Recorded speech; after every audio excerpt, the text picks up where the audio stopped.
Next, California is often ground zero for wildfires in the U.S. And in 2018, the Golden State was torched by a record-breaking blaze. At number 4 on the list, the Camp Fire.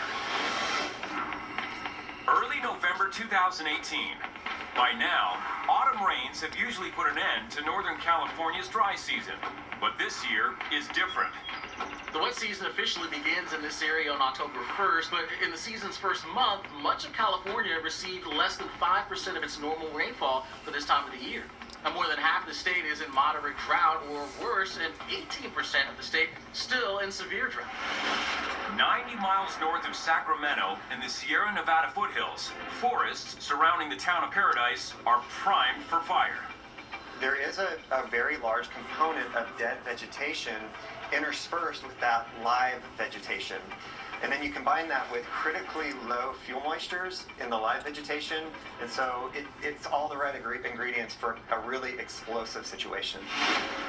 All that's needed is a spark. Around 6:30 a.m. on November 8th, fire crews are dispatched to a blaze approximately 7 miles north of Paradise. It is soon burning out of control, fanned by vicious winds reportedly gusting to 35 miles per hour. You know, it's not unusual to get winds like this during the fall and winter when the Great Basin Desert is cooler than the California coast.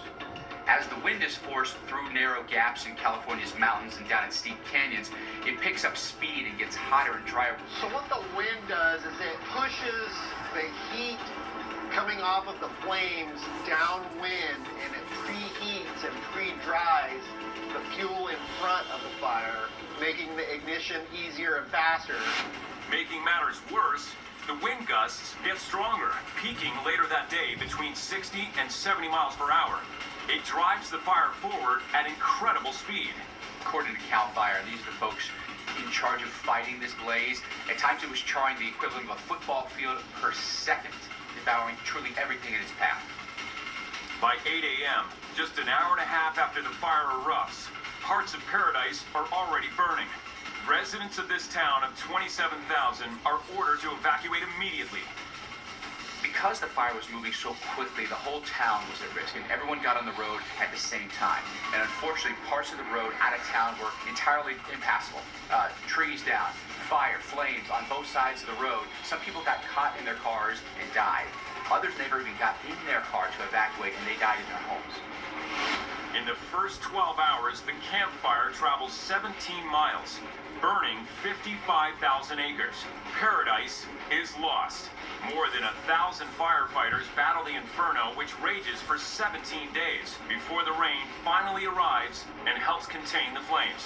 The campfire was 153,000 acres. Sounds like a lot, but relatively speaking, not tremendous. But it did set a lot of unwanted records.